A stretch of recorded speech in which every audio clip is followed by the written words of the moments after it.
রবীন্দ্র বিশ্ববিদ্যালয়ের স্থানীয় ক্যাম্পাস নির্মাণ প্রকল্পের ভিপিপি অনুমোদন হওয়ায় শাহজাদপুরে আনন্দ মিছিল। সিরাজগঞ্জ শাহজাদপুর প্রতিনিধি মোহাম্মদ শরীফুল ইসলামের ভিডিও চিত্রে বিস্তারিত।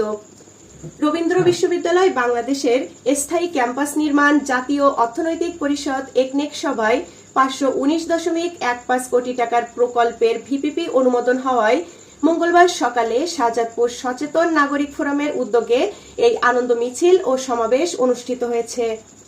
উপজেলা শহরের প্রগতি মোড় থেকে আনন্দ মিছিল বের করা হয়।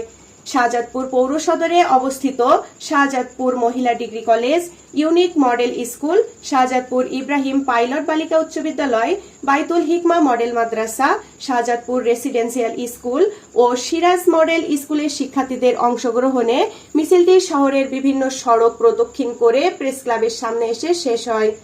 এ সময় অনুষ্ঠিত হয় সংক্ষিপ্ত সমাবেশে বক্তব্য রাখেন শাহজাদপুর সচেতন নাগরিক ফোরামের আহ্বায়ক সাংবাদিক হুমায়ুন মির্জা, উপদেষ্টা ফরহাদ হোসেন, আবু জাফর, আব্দুল্লাহ মমিন, নাসিমা জামান, সাইফুল্লাহ হাসিম, দুলাল মণ্ডল, রাসেল রানা, মাওলানা হাসান আলী প্রমুখ।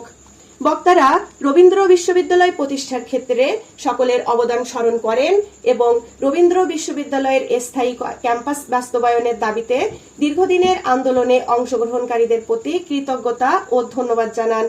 কিন্তু আমরা শাহজাদপুরবাসী, রবীন্দ্র বিশ্ববিদ্যালয়ের ছাত্র শিক্ষক এবং শাহজাদপুরবাসীকে, শাহজাদপুরের সকল শিক্ষা প্রতিষ্ঠানকে একত্রিত হয়ে আমরা আন্দোলন সংগ্রাম করে তাদের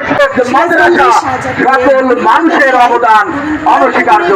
শুধু যারা সামনে এসে বিরোধিতা করেছেন তারা ব্যতীত সবাইকে আমরা স্থানীয় ক্যাম্পাস নির্মাণ প্রকল্প অনুমোদন দেওয়ায় অন্তর্বর্তীকালীন সরকারকে ধন্যবাদ জানান।